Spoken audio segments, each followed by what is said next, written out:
and he's a male. He does not understand at all. And he's done actually pretty well in trying to be compassionate, but it's very difficult for our partners to understand the level of perhaps discomfort. Now, I want to say, I know everyone's not experiencing symptoms like this, but if you are, and if you're feeling not just the physical, but the mental, emotional journey of this, the psychological journey of facing aging and making peace with this process, can you relate to what I'm saying? And so I have had to do a lot of extra shadow work and deep work of really appreciating my body and making peace with this changing body and making peace with the aging and finding a way to turn it into my empowerment. And that is really why I am so adamant and passionate about coming back and serving in this way with Metamorphosis, because I think women need a lot more support on this. Again, my perspective is what's out there is primarily optimizing your hormones and your sleep and your nutrition and your fitness and all of that, which is super important. But I want to address the psychological journey of midlife women. So yes, I don't feel like I'm ready to be older yet. Of course, Sarah Jane, exactly what I'm saying. So we're going to start with this body love meditation to get us really connected. I found, I've been channeling this program through, and I've been listening to this incredible album that I just randomly discovered on Spotify. And I'm up last night until midnight, and it's kind of this drone medicine, modern mystic album. And we'll put it in the email for you all. And it really got me back into the roots of reclaiming the sacred feminine. Reclaiming Shakti. Shakti in yoga is the power of the feminine, our energy, our literal power, the electric power that runs through our bodies. And doing deep ritual and doing deep practice to get more embodied, to make peace, to be in a space of deep resonance and communication with our body and our hormones and our energy. Okay, so that's what we're going to start with today. 3 minutes. Please take you can take a mudra. It's called Yoni Mudra. And the simple one is just a downward pointing triangle. Some of you are familiar with this. This also symbolizes the womb, the uterus. It's downward pointing, the birth canal. If you want something a little bit more, you can interlace all of the fingers and then the thumbs and the index. Like this. This also symbolizes Yoni, the vagina here. And relax the shoulders. And what I love about anchoring this work, of course, in the yogic realm is the yogic pantheon has so many different dimensions for us to reclaim and celebrate and ritualize the journey of life, particularly the feminine journey. So either interlacing the fingers here, the last option I'll give you is to interlace the fingers in towards each other, index and thumb extend.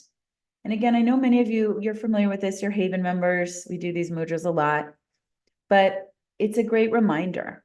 I love this one because it's a turning inward. And for me, that is the symbolism of perimenopause and menopause is our Shakti begins to turn inward. And we get to receive the boon of that inward shift. So instead of our energy being poured outwards, maybe into our children, careers, partners, during perimenopause, we have a huge tidal shift where our antenna and our efforts and our urges are often redirected back internally. And not 100%, of course, but there's a lot more magnetic pull to our inner life and to really serving that inner vision. So option to close your eyes or gaze down to the tip of the nose. Take an inhale from the base to the crown.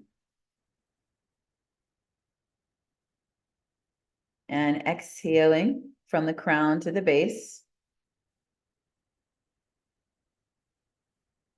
Again, inhaling from the base to the crown.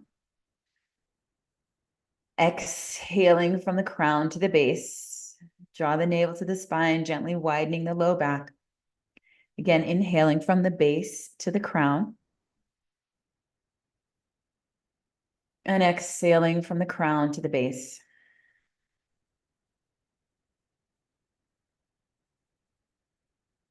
And feel your whole body now as if you have these 70,000 nadis, 70,000 meridian.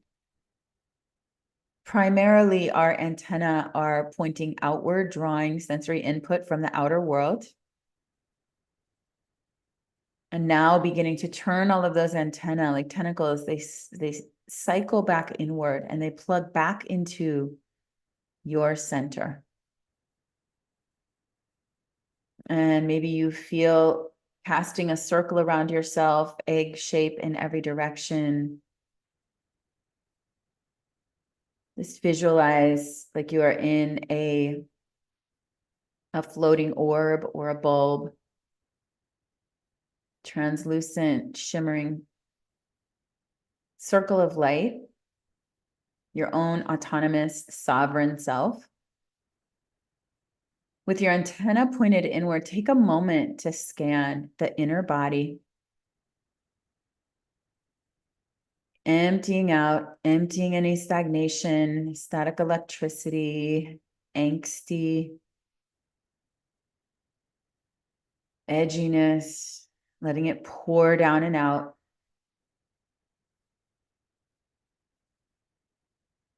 And then you come to rest at the center of your being. Feel a lodestone in the womb center, just below the navel, right where the G spot is in the frontal wall of the vagina, about halfway between your navel and your pubic bone. And from there, draw back into the middle of your body, about halfway between navel and pubic bone, center of your pelvic floor. And you see an orb of light, like a magnet, a lodestone, maybe a crystal.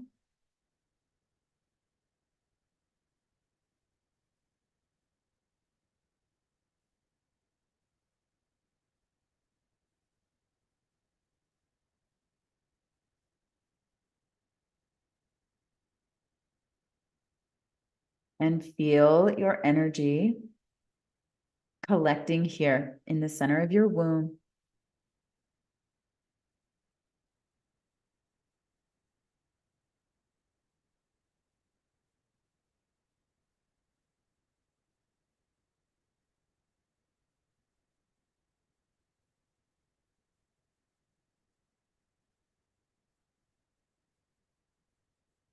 And feeling the strengthening of this magnet.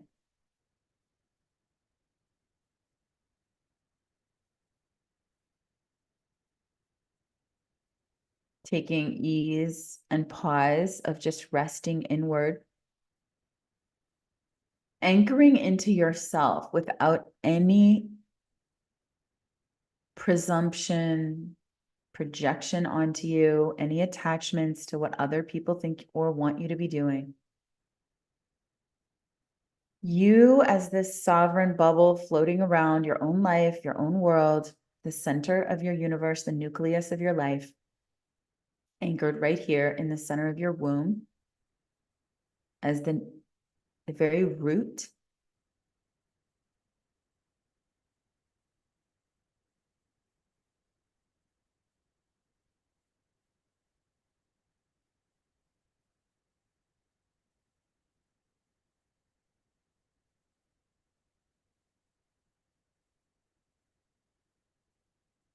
How aligned does your life feel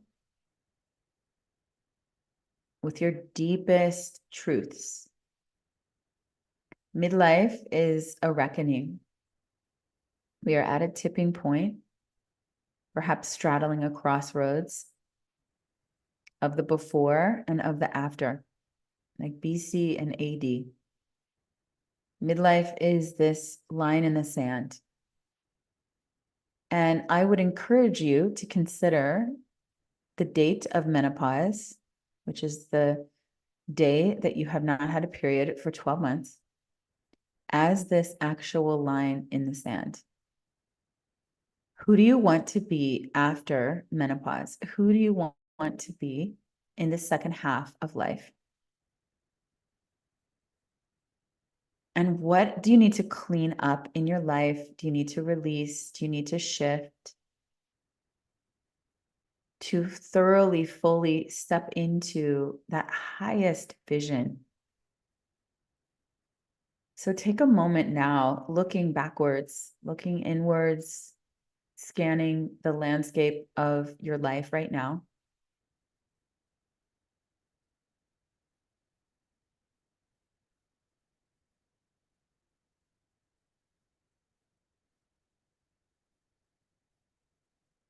And what feels like it may no longer fit? What feels like you've outgrown it? It's not in alignment to whatever degree, small, large.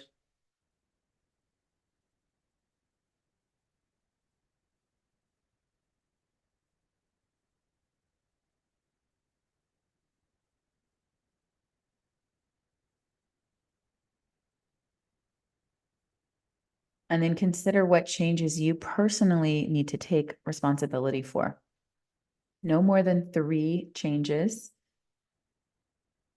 that you need to create, maybe physically, maybe in your relationship, maybe in your lifestyle.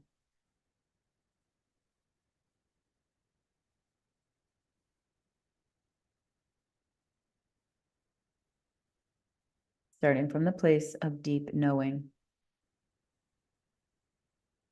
How do you need to embody more fully an empowered woman?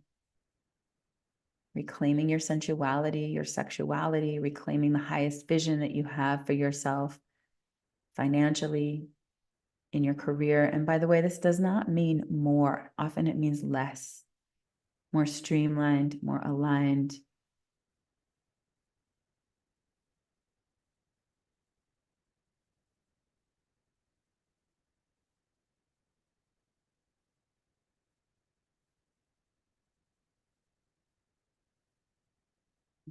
No more than 3 things. Focusing on what you need to shift, either actions to take or non-actions, things to do or not do.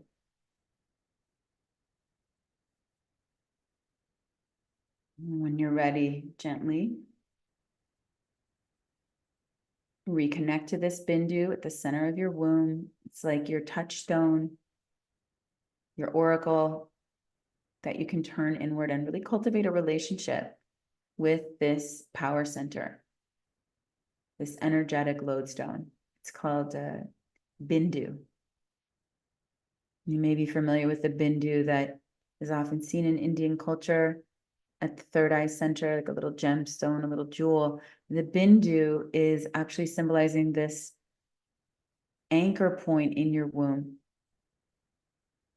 lodestone. I just feel that as your magnetic target, bullseye center, has a force field around it. And then gently releasing. When you're ready, open your eyes. And I would love to have you write in the comments or in the chat here on Zoom, what are 1, 2, or 3 things that you are committed to doing? And so I'll share one thing that's been coming up for me a lot. And this is in relation to today's theme of body. I am very aware that in midlife, and especially with the shifts in my hormones, my sex drive has dropped, was almost completely at 0. And now that I've been on hormone replacement therapy, it's returning to some degree, but not to the same degree that it ever was, which was quite high. And I am realizing that I have to really take responsibility for up leveling my entire game sensually and sexually to reconnect and redefine my relationship with pleasure, my relationship with sensuality, my relationship with my sexual self, because it's no longer just a given. It's not as easy to access as it was for the first 50 years of my life, 45 years of my life, right? So in order for me to maintain a really thriving sex life with my partner, I have to do the inner work, and that looks like dance and fitness and nutrition and making sure I'm getting enough exercise and walking so that my energy is really awake, but also reestablishing different relationships with pleasure and sensuality. It's not just sexuality, it's pleasure in general, beauty, the Aphrodite qualities, and that it's my responsibility. And it's going to take, as I was talking about yesterday at midlife, what I'm seeing in my experience in midlife, and I want to hear from you all, is that things that I was able to get away with in the past, I didn't have to put a lot of attention or energy on. Maybe my fitness, maybe my, body weight, my sensuality, sexuality, boundaries. Like I could just kind of get by. And I was really lucky and I had a strong constitution and things just kind of were thriving. And now they're not. And so I have been forced to up my game on every level. And it's work, it's effort. I'm not going to say it's not. It's actually I've had to become so much more intentional in my life. So in order for me to have a thriving relationship, I need to have a thriving sex life. And in order for me to do that, I have to up level and recommit to practices in my sensuality and sexuality and pleasure that I never had to before. So that's one example for me. And I would love to hear from you all. So for me, that looks like probably, I really want to start doing belly dancing program and maybe a pole dancing class. And that's not even about in relationship to anyone else, but me activating that Shakti prana in my own second chakra, right? So these are the kinds of practices and commitments that we're going to be really rolling out in Metamorphosis, is taking a deeper look and not just like getting on hormone replacement to up level the testosterone or the estrogen or progesterone, which is great and super important, but let's get underneath of it and inside of it to really make sustainable and comprehensive shifts in our life and in our psyche. So, okay, put in the chat. Let me hear from you all. What are the things that you are committed to doing or not doing? Anna's saying the first thing that popped into her mind was that she needs to change. I need to change was an image of my closet. It's so funny you say that because that's like the next thing on my list. Changing my clothes is not what I expected to hear, but I think it's about less stuff and more quality, a deep internal desire to lighten my stuff load. Yeah, 100%. And this is on my list. I'm turning 40. I'm turning 50 in July, and I'm going on a big trip to Italy. And before I go, I want to purge my closet and purge my house of every item that is not representing who I am now, right? And the aspirational woman that I want to be at 50 years old. So I'm glad you mentioned that because that is at the top of the list. Okay, keep going. Keep sending your thoughts in the chat and in the comments. We're going to dive into Ayurvedic. I want to talk about some of the approaches to menopause. So most of you, I have a feeling, are familiar with Ayurveda and the three doshas. Let me just see here. Make sure that we are good. Okay, keep me posted, Janelle, in the chat. The doshas in Ayurveda are our mind-body types and types of energy. So I want to talk about how the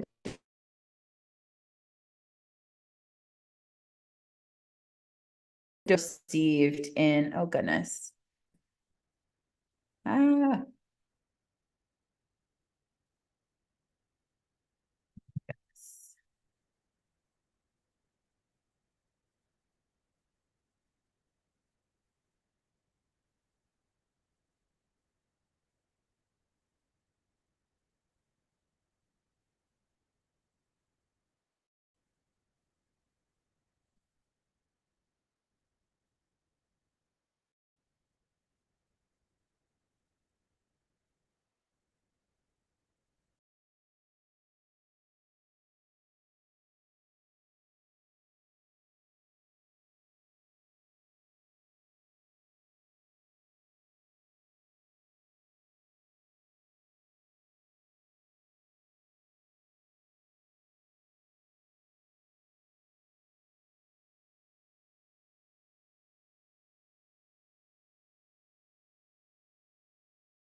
there we go. Okay, I'm back. So Janelle, if you can just pin me to the, that would be amazing. Okay. So back to Ayurvedic approaches. So Ayurveda looks at the three doshas, and I want to talk about the relationship um, with, with perimenopause. So the specific symptoms, I'm just looking up because I'm on my computer here, and okay, good. So the specific symptoms related to each of the doshas. So we have Vata, which of course is the air and ether element, and the symptoms that we're going to see with a Vata derangement. So you can also think about in Ayurveda, if you know your Ayurvedic constitution, which you are more oriented towards, Vata, Pitta, or Kapha. So Vata is the air and ether, probably have a thinner constitution, a little more creativity, can tend towards more anxiety. So these are the symptoms that we will start to see, of course, in perimenopause is more Vata symptoms. So the mood that looks like anxiety, insomnia, irritability, fear, and mood swings. So in general, perimenopause and menopause is a Vata and a Pitta derangement. It means in Ayurveda, and I know a lot of you are familiar with this, in Ayurveda, derangement means imbalance. So we are more imbalanced in Vata and Pitta typically in perimenopause, meaning that there's a lot more movement. Vata governs movement. So there's a lot of movement. Perimenopause is very destabilizing. Of course, remember that, keep in mind, perimenopause is it can be a phase of up to 7 to 10 years before that date of menopause. So this can be a very destabilizing time, and it can then lend itself towards more anxiety. And one of the things that I hear a lot from my clients that I felt was like, I don't recognize myself. I can't get a grip. I feel very ungrounded. I feel very destabilized. I feel very anxious. And that is the Vata derangement. Like there's a lot of wind, things are up in the air, things are changing, right? It's a time of great change. And by the way, from most traditions, Chinese medicine, Ayurveda, perimenopause is considered the greatest change in a woman's life, even a greater transition than motherhood, than pregnancy, than having a child. So that is really something to consider of how dramatic this time is for us. Okay, so also other symptoms in Vata are, of course, joint pain. Joint pain is something that many people don't realize that we have, or that can be associated with perimenopause. Things like frozen shoulder. Of course, it's a drying of our system, less ojas in our system. And so vaginal dryness, dry mouth, dry eyes. I was just with a friend who's 10 years older than me this weekend, and she was saying how much she experiences dry eyes. My mom has said this too. Can also look like cold hands and feet, constipation. These are some of the symptoms of excess Vata. Dry skin, losing hair, thinning hair. It's a thinning out, it's a drying out. Then in the mind, it can look like forgetfulness. Again, it's this sort of movement. Think of how fast air moves. Nervousness, anxiety, disorganization, indecisiveness. Oh, So get me back to my credit card. oh, hold on a second. Let's see here. Who do we have unmuted? Okay, I think you got it, Janelle. Yeah, and just make sure I'm pinned, Janelle, because I can't quite tell if I am on the phone. Okay. There we go. Okay. And then in the mind, nervousness, disorganization, indecisiveness, and a feeling of being scattered. And this was me over the last 2 years and had a really dramatic effect on my business, on my professional life. And so these are also, it's another reason why really tackling these symptoms and considering hormone replacement therapy, again, that's a very personal decision for everyone, but really tackling these issues so that you know how to optimize and really tend to the needs of mind and body. Okay, pitta derangement is also a symptom of or result of perimenopause where there's too much. Pitta is the fire energy, fire and water. So pitta is too much heat in the system. So this is where we see physically, the hot flashes, the night sweats, the drop in estrogen, which creates more of this heat, can look like migraines as well. A lot of people have migraines that come on out of nowhere in perimenopause, acid reflux, and general inflammation in the system. Another reason why anti-inflammatory diet is so important. And then skin rashes. So that excess heat in the system. Psychologically, anger, irritability. As I said, I've just been experiencing so much rage and anger, frustration, impatience, aggression. So a little just more edginess, not even a little, a lot. In the mind, critical thinking, perfectionism, sense of being overly competitive, or I would add overly self-critical, that harsh inner critic. That's an excess of the third chakra, which is our power center. It's our sense of ego. But when it's out of check and it's imbalanced, it's too much, we're too hard on ourselves. We're perfectionists. We're short tempered and highly judgmental. Like my judgment mind has increased, and I already had a really strong judger, right? And then kapha is not as much of an imbalance in the phase of perimenopause. However, some of the symptoms that we can look for in kapha are the depression, the lethargy, the low energy. Kapha is the water and earth. So emotional heaviness, being overly sensitive.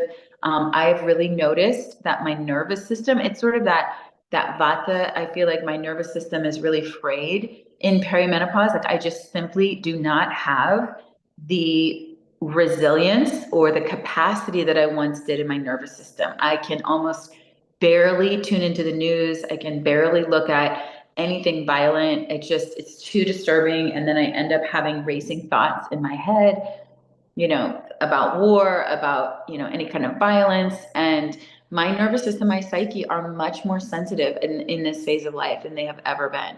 So that's something to take note of. And that's caused me to really take some lifestyle shifts, slowing down, getting off the TV, computer way earlier in the evening. So it's not disturbing my mind in my sleep, if at all, like really minimizing it. We barely ever have the TV on. Also, what you'll see with the kapha derangement is the weight gain, the excess, the heaviness, the belly fat, thickness around the waist, fluid retention, and those of us that experience heavy periods. This wasn't me, but many people have heavy, excessive periods leading up to that decline into actual menopause.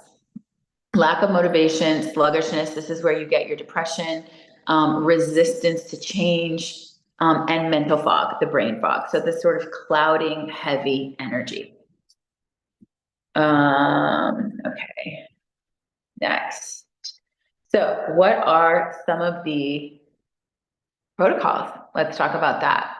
So of course we want, and again, this is a very, very particular, very personalized protocol for everyone.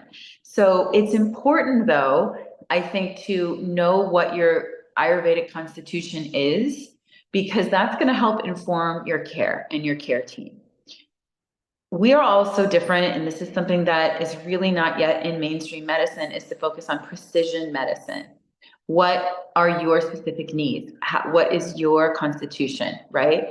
So once you know this, it can start to inform your level of supplements. In Metamorphosis, we're going to start the first 2 months. The first month is all about the body. So the first month, we are going to go deep into hormone replacement therapy, into hormones, optimization. And we have Alyssa Goodman coming on as a functional nutritionist. We're going to talk about blood work. I'm putting together a whole spreadsheet for you all that really lays out your blood work, so that every time you go, every 6 months or so, to get your blood work done, you can just fill this in and have it all in one spreadsheet. You're going to have the medical optimal levels, but then also optimal levels recommended by Dr. Sarah Gottfried, which are different than the normal medical system. So we want to up-level our game. What is seen as normal or moderate in the medical system is not really optimal health, right? So I want to give you a spreadsheet that looks at the difference in these.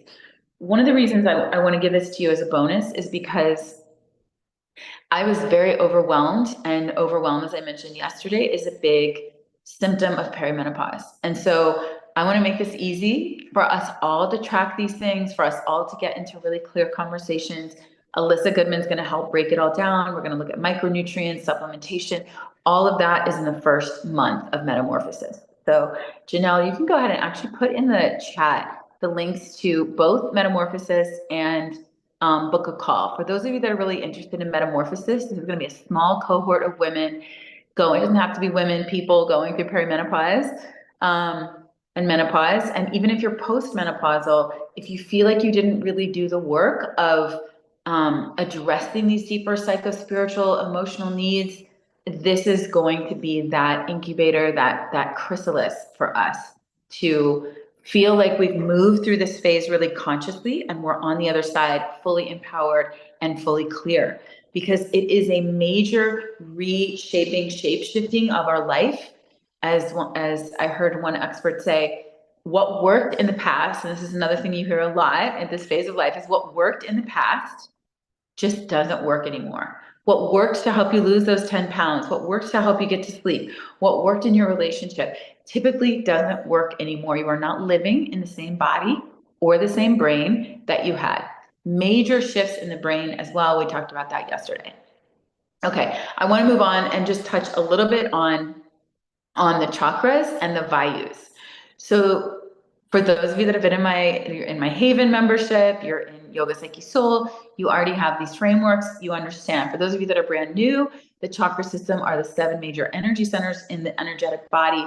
And I want to look at the specific chakras, particularly that are addressed in perimenopause. Of course, they're all affected, but in particular, the lower 3 chakras, and I would say also the 6th chakra of the third eye center, the mind, the brain. Those are the chakras that are really affected in perimenopause. Number 1, of course, is the 2nd chakra, Svadhisthana. So Svadhisthana is our sexual organs, our hips, our pelvis, our low back, the ovaries, the uterus, the vagina, all of the sexual organs, including our sensuality, our sexuality, our flexibility, our movement, creativity. So this is really, of course, the anchor, the home of perimenopause, is the shifts that happen in our sexual organs. So to be specific, our ovaries are shutting down. We're no longer ovulating. Our ovaries are no longer generating estrogen and progesterone. And so that's where the decline in our hormones begins, but it also affects every single system of the body. And that's something to really understand. And it is not understood by the general medical population. If you're going to a general practitioner, chances are good. If you're going to a general psychotherapist, chances are good they are not understanding the relationship between a drop in estrogen, progesterone, and testosterone, in how it's affecting your cardiovascular health, your bones, your teeth. Someone mentioned yesterday, of course, your psyche, your moods. And so we have to go in over here. We have to go in really educated so that we can ask, as Joanne was saying yesterday, for the tests that we need, right? And push to get things covered and push to get insurance codes covered. And it is a lot of work, to be honest, and it's not fair, I don't think, but this is a reality. And this is how we change the landscape as women, by becoming activists and demanding this quality of healthcare. So Svadhisthana, 2nd chakra. Imbalance, of course, not only leads to all of the hormonal shifts and sensuality, sexuality, but also the 2nd chakra is the seat of our emotional identity. So this is where we get into that emotional instability, right? And so we really want to address that. One of the things that's really important, Svadhisthana is governed by water, is to slow down, to radically slow down our lifestyle, radically reassess our values. I have also learned that as I mentioned, have a lot lower capacity for things. I cannot take on nearly as many things as I used to be able to juggle a lot of balls in the air. I can still juggle a lot of balls, but not as many as I could in the past. And nor do I want to. I want to have more peace. I want to have more calm and steadiness in my life. And it's absolutely necessary for me to experience more optimal hormonal balance and psychological balance in my life. So it's been a real simplification in my life. And then finally, Muladhara, which is the 1st chakra, of course, stability, grounding, If we don't have that, it leads to that anxiety, fear, and insecurity. These correlate in the values. Many of you know, you're yoga teachers. In the yogic realm, there are 5 ways that energy moves in the body. One of them is called Apana Prana. These are the 5 vayus, or the 5 winds. If you're in the Haven, we have a whole immersion on the 5 vayus, a whole immersion on the 7 chakras.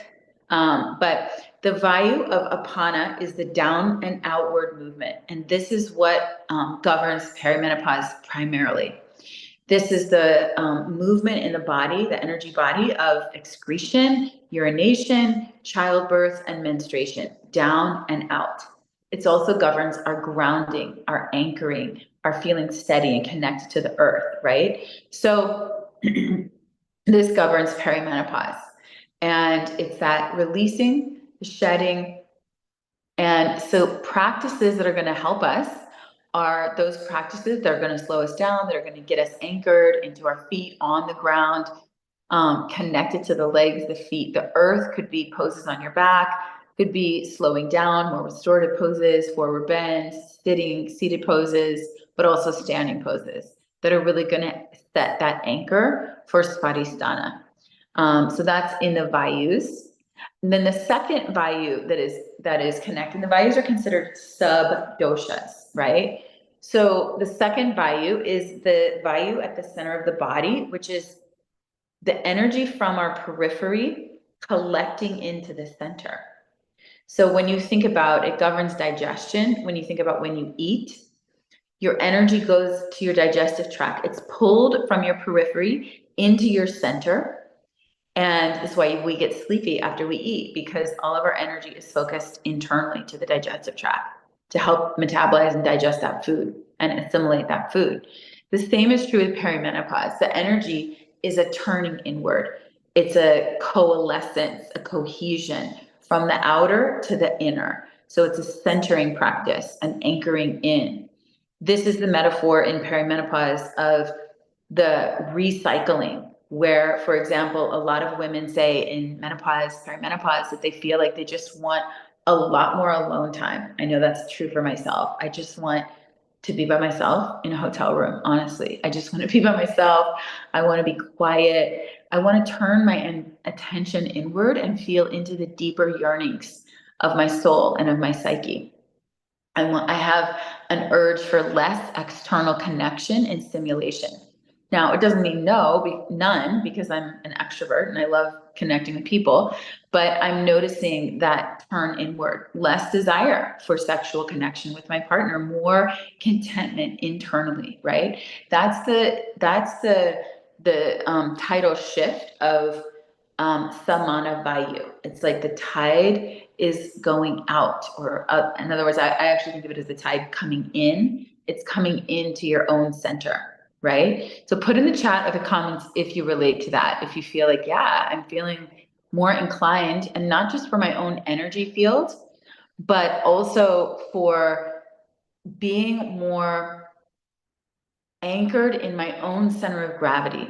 In other words, I feel less desire to look outward for the answers and much more desire to tune inward and attend to what's going on inside and be guided from my own deep wise woman. So this is, again, a lot of the work that we're going to do in Metamorphosis are specific psychology, in-depth psychology, shadow work, Jungian active imagination practices to help us really solidify that relationship with our center, with our own internal wise woman. I talked yesterday about the fact that I have really started to unfollow a lot of people on Instagram because there's so much fucking noise, and so much in our culture is emphasizing an external conditioning of the way we should be, this patriarchal conditioning of how we should operate in the world. This is why women, postmenopausal women, to a large degree, are unfuckable with. If they're in their power, they are unfuckable with, because they actually don't care what other people think about them in the same way. And that is a boon. That is one of the gifts of the crossing this threshold, is that we have done the work to unplug from those voices of expectation, of validation, and we are deeply rooted and anchored and radiant from within. And so we have less need or desire, and we waste a lot less time pursuing any kind of external validation. So things can become much clearer. This is when you're sitting in the face of the wise woman, right? In the crone energy. And as one of my friends said, truth has a ring to it, right? When you're in that midline, when you're in that field, there is no doubt. When you name truth, people feel it, they know it. You're not, no one can fuck with you, right? So this is the opportunity at hand. But for most of us, it does take a lot of practice and reconditioning to activate that and to fully unequivocally sit in that throne and own that. Okay, so that's perimenopause in terms of the doshas in Ayurveda, the chakras in the yogic model, and the vayus as well. Okay, so just a few, I want to give you a couple mudras. We just went through the yoni mudra, which can also help to balance that second chakra. The second mudra I want to offer you is Prithvi mudra. Many of you are familiar with this, which is earth, connecting to earth. So you cross the peace fingers, and then you bring the two index and middle fingers down to the earth. So when you're sitting and you just extend the hands down and really connect into the earth. And I think of it like literally plugging in an electrical cord into the earth and then recharging your battery in this way, right? The other fingers are extended, rest the hands on the knees. You can also have the hands pointing up, but I like to take Prithvi or Bhumi Mudra with the fingers down into the earth. It's almost like two roots extending down. Okay. A couple of other pieces in Dinacharya. Dinacharya in Ayurveda. Dinacharya means lifestyle practices, like practical tools that we do every day. Number one, again, we want to warm and we want to ground the body. There's a vata derangement, so the energy is going out, it's cooling, it's drying. We need to nourish the body with oils, with slowing down. So, of course, Shirodhara, Abhyanga, oil massage, warm baths, calming herbal supplements. There have been some great scientific studies on the benefit of ashwagandha and Brahmi as two of the herbs that are really helpful to calm and quell anxiety. And then, sorry, I had another, Brahmi also for cognitive function has been shown to be really helpful. And then ashwagandha can help balance the thyroid and can be really helpful with reducing cortisol levels. So ashwagandha is a great adaptogen to get onto. Most of you are probably quite familiar with that. Okay. Lastly, I just want to mention in terms of the physical realm, ketosis, intermittent fasting, metabolic health, regulating your glucose. Again, I'm not going to spend a lot of time here, but those are very important things to consider. I have had to really shapeshift, my diet. And my diet was always pretty good, organic whole foods, but I'm really bringing in intermittent fasting at least every other day, not only eating, shortening my eating window to 8 hours from 9 to 5. So I'm eating from 9 to 5 and then fasting from 5 p.m. to 9 a.m. And that has really helped shift and improve my cognition. Definitely, I think metabolism, but I'm almost doing it more for cognition and mood than and brain fog than the metabolism, but that's a part of it too. And then also ketosis. So one of the books that I recommend is Dr. Sarah Gottfried's Women, Food, and Hormones. And in that book, she has a great 4-week ketogenic protocol that I've been doing, pulsing the keto diet. So 4 weeks on, 4 weeks off, 4 weeks on, 4 weeks off. So that's really helpful in combination with the intermittent fasting. But the starting point, which we'll go into the first month of metamorphosis, is really optimizing that blood work and getting a plan with your care team for hormones. And I'd love to hear how many of you are on hormone replacement therapy or what other protocols you're doing. All right. And then yesterday, I only talked a little bit about this, but I do want to name a couple of mental health my goodness, we're already out of time. A couple of mental health statistics. 40% of women experience anxiety during menopause. 75% of women, I said the statistic yesterday, 75% of women have mood changes in perimenopause. And I would say it's higher. I would say, excuse me, it's more like a 95%. And based on anecdotally what I'm seeing in our surveys and the feedback from you all, but 40% of women experience anxiety during menopause. So this is excessive. Women are twice as likely, post-menopausal women are twice as likely to experience depression as men. So we know this is a huge effect of estrogen shifting. And then I just want to name, some specific midlife psychology issues that we're dealing with. We talked about being the sandwich generation yesterday, aging in an ageist culture, but really doing that deeper work of our changing identity and considering what is my new identity? Who do I want to be in midlife? Often our values shift, often our motivations shift. So what does that look like? We're going to tackle this in Metamorphosis. We're going to talk a lot about the heroine's journey, and we're going to go on a very deep journey and dive with Maureen Murdoch's framework of the heroine's journey, which is very different from the male model.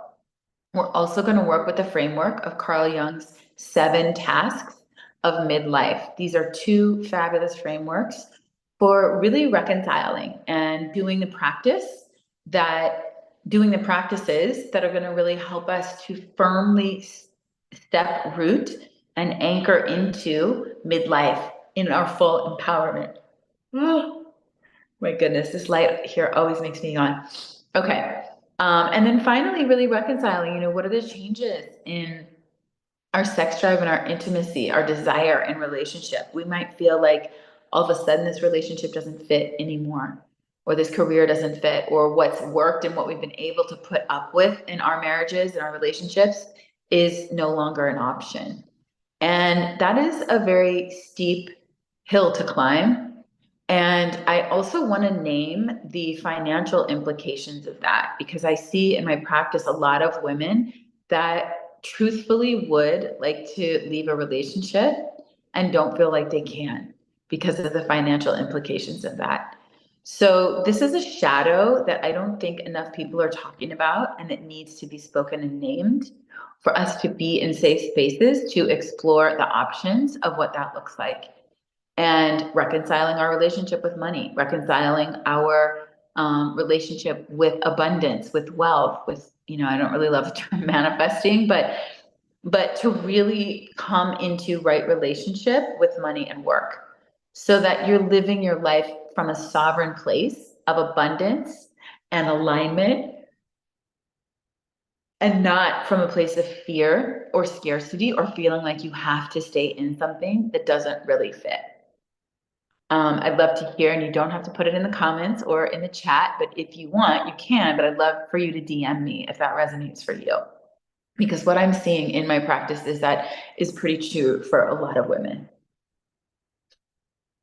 Okay, and then finally reckoning with our own mortality and really coming face to face. And so there's a beautiful meditation that we do in Metamorphosis on death and sitting consistently with the teacher of death.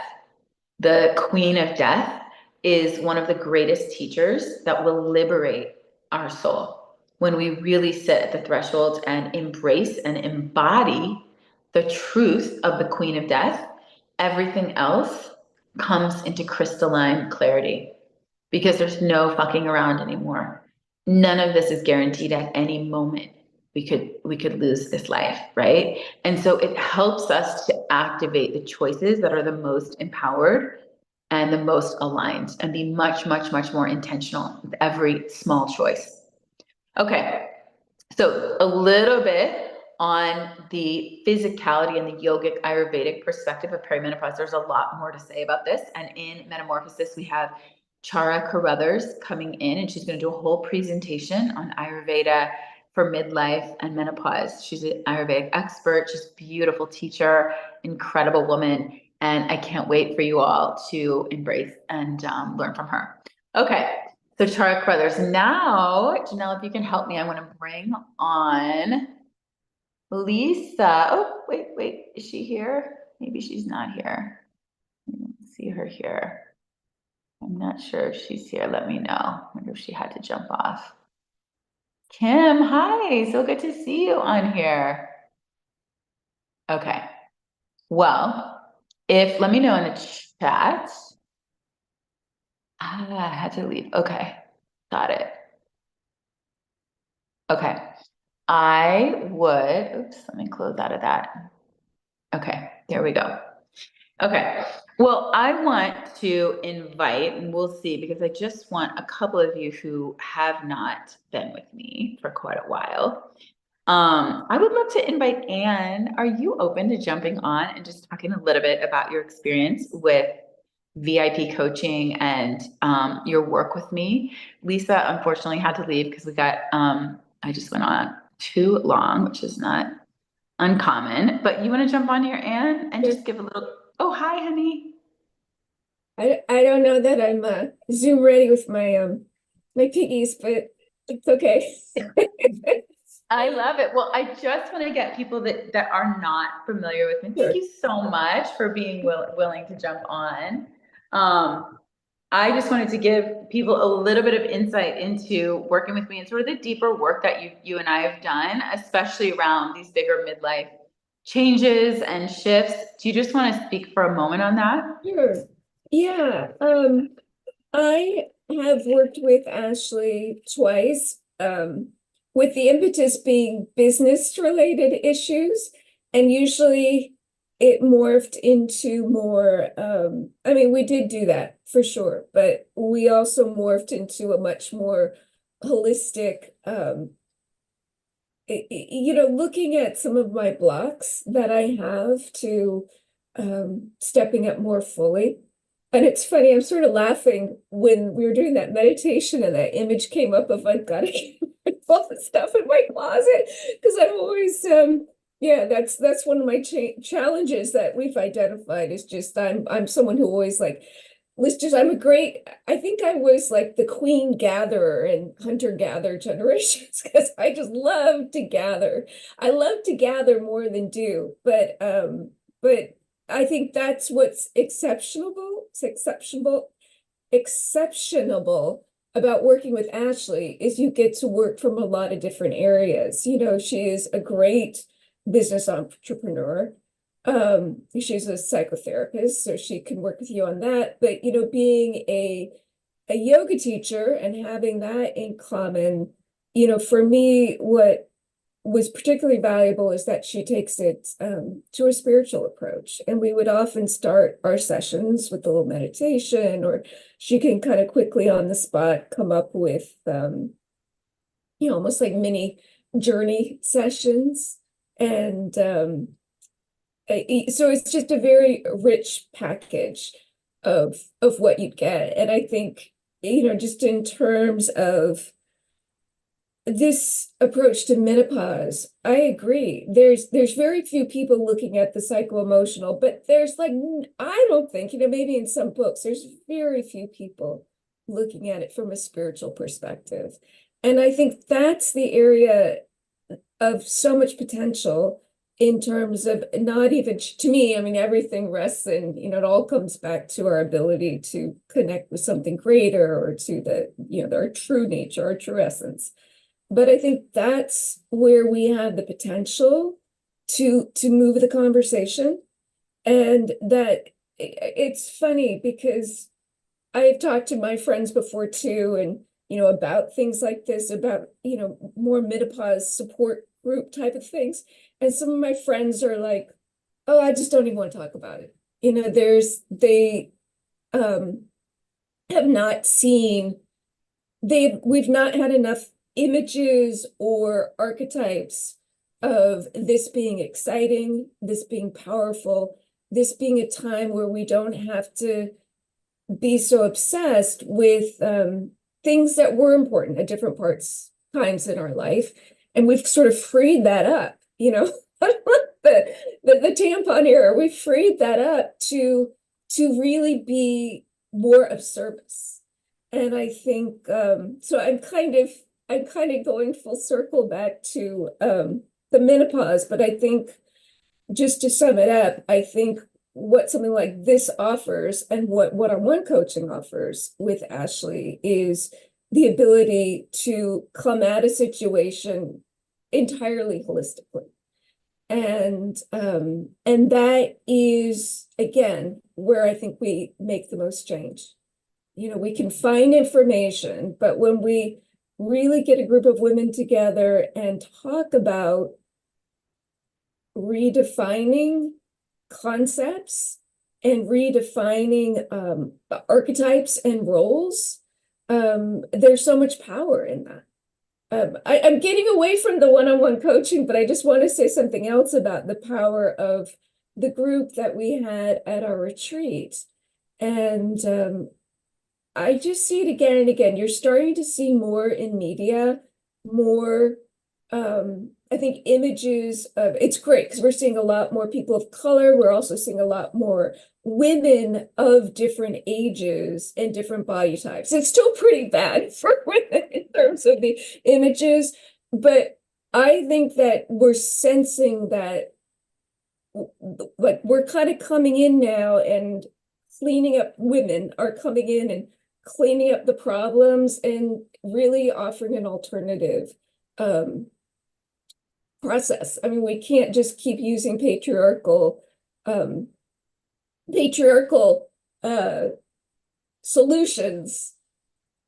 We can't use the old solutions and get new ideas and new change. So I think the idea of women coming around and having conversations and really define for themselves that this is an exciting time and a powerful time. This could change the world. It really could. Because wouldn't it be great if you're like, oh my God, I'm done with my periods and now I'm like, I'm in it. It's like what if instead of it was this thing like where you had to hide and go into the closet, you actually like got this incredible party and it's like, welcome, you're free and now now you just get to be who you are and be what you want and serve the world and welcome. I That was think awesome. Thank you so much for that. I think you named several things that are so important. You know, one of them is the Einstein quote, like you can't fix a problem from the same level of consciousness that the problem Right, was created from. right. And we've been looking, and even still, the general ethos in approaching menopause is very physical. It's in the external realm, which again, that's the foundation. That is the essential. We have to start there and get a baseline really solid and optimized. That is only the beginning, Yeah. right? That is still approaching it from this very uh, mechanistic Newtonian physics of like mind and body. And let's fix the body, let's fix the hormones and get into a hormone balance. Listen, I'm a huge fan of HRT and I will probably do it for the rest of my life. But that's only addressing the outer layer, which is a very small part of the journey of psyche and soul. And the more important implication of the impact on the world and the impact on our global society, the Right. solutions that midlife and postmenopausal women bring to society, the wise woman archetype. And it is no longer, we can sit here and say, oh, yeah, as I have been, we're living in a patriarchal, white supremacist culture, which is true. And we have to be the solution. Nobody's coming for us. We have to stand up and create new models. We have to be those models. When I'm looking through to literally create the sales page for the menopause rebrand and for the metamorphosis, I go onto some stock photography pexels and wherever else, and I put in, midlife women, wise woman, menopausal women. The images I see, I don't even relate to. They all look like women that are, maybe 75. And not that there's anything wrong with that, that's fine. But that's not even the image of what most of us are feeling right now. You know, of course, we love women at 75. It's like the wise woman. I mean, that is one of my biggest missions, is to be serving middle-aged and older women now, and really reclaim this power and really draw on the vast resources that we have there. But, you know, the models are not out there. And another thing that I just want to name is that I was listening to a podcast, and she said something so wise. She said, you know, if we're only, you know, and again, nothing against Botox or fillers or whatever, you know, facelifts, whatever. But if the primary approach is to try to preserve youth, Right. and preserve some earlier version of beauty, we're not actually providing the stepping stones for people to see in their consciousness, oh, this is what a vital, beautiful, thriving woman at 45, 55, 65 looks like, because they're trying to look 35, you know, instead of really holding that model, an authentic model, and giving people a roadmap. There's no roadmap. It's like you either see women that are trying to look 35, or we see women that are 75, you know? So like this whole, there's a huge gaping hole in middle age. So it is changing, but we have to be the ones to change that. And that's of course not just beauty, that's vitality, you know, physicality, energetics, you know, career, all of that. So thank you for naming that. Let's change our level of consciousness and the way that we're even looking at this, so that we can create that ripple effect out in the world. I love this. Thank you so much, Anne, for jumping on spontaneously. You just downloaded so much wisdom for us. Absolutely. Yeah. Yay. It's so good to see you on here. Love you. All right. So thank you so much. I think, let me see here. Let me go back and make sure. There we go. Okay. So Metamorphosis is open. Janelle, you can put the links in there again. And this is a 6 month. I'm finishing up the sales page. It will be done today.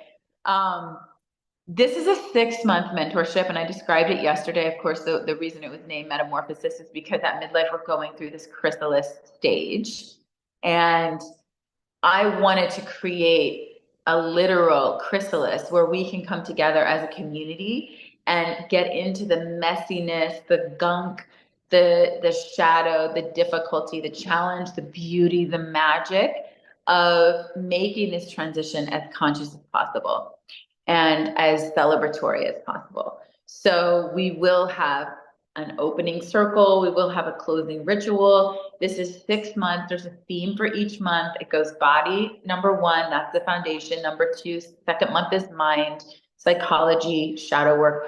Third month is emotions, because I strongly believe that if we have not cleaned up our emotional life, core wounds, family of origin, ancestral inherited traumas, then it's coming doubly for us in midlife. We just don't have the resilience that we did. So emotional work, and also managing and enhancing our emotional intelligence, among other things. Fourth is our energy, nervous system regulation, really looking at our capacity in our energy body.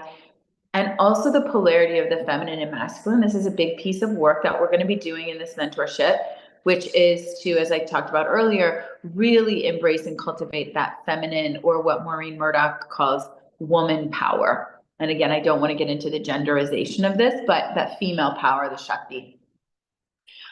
In the mind, we're going to work with the framework of Jung's 7 tasks, developmental tasks in midlife.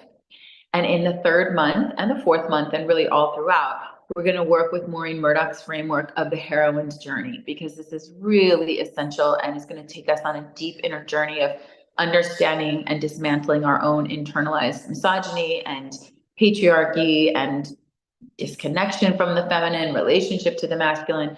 So that's month 3, 4.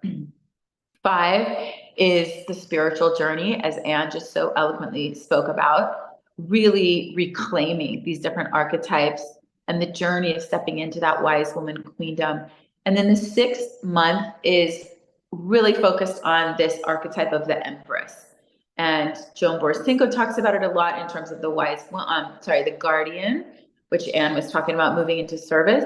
And for me, I love this image of the Empress, of really not trying to be a younger version of myself, but instead looking forward and looking towards those models and reclaiming all of these beautiful models that we have from archetypal psychology and mythology, and very real models of this in the real world, to fully step in and thrive and beam out from the Empress. And we show up in a very different way when we're in that place. There's a beautiful book we're going to be working with in that month 6.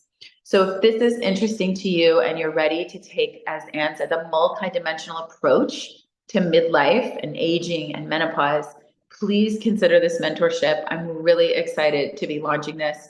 You can book a call with me. We can drop in and feel into if this is the right fit for you. Again, it's going to be a small cohort. We have guest teachers every month. There will be 3 calls a month. 1 week will be a teaching with me, 90 minutes on the topic, on the tools. The second is going to be our guest teacher coming in, an expert on menopause and midlife. So you can really get deep on the questions and all the different angles. And then the third week is, of course, our coaching call, where we can really drop deep. It's really that mentorship call.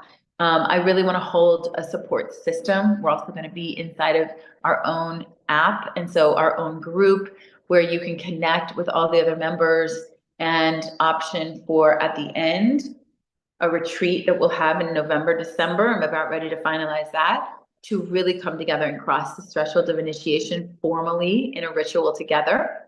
And an opening circle, a closing, and then for anyone who signs up by tomorrow, we will have a special mother wound workshop, trauma resolution for those with a mother wound. And that could be explicit, that could be implicit, but this is a common theme. And so I want to offer some material up so that we can close these chapters, of our earlier life and earlier work, and really feel like we've done that integration. And so we're sort of fully prepared and armed for this next phase of life, which is very different, and it's a very different shape and quality. And so we're going to be cleaning up. The 6 months is like cleaning up a lot of those loose ends, so that we feel like we're really crossing that threshold with elegance and wisdom. All right, so if you're interested, the links are right there. Janelle, if you can post them again, that would be great. I'm going to switch over for those of you in the Zoom room, and we'll get into our VIP Q&A call. And everyone else, please leave us comments on YouTube, on Facebook group. We want to hear from you. You can always DM me on Instagram, Facebook, and I'll see you back here tomorrow, same time, and we're going to be going into spirit. All right, I will see you then. Take care. Thank you so much.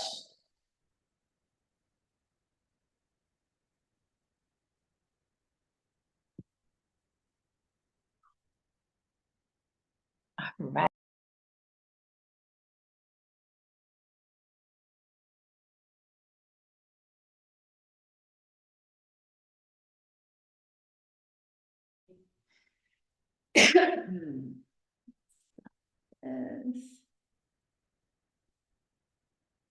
Can you, Janelle, can you stop?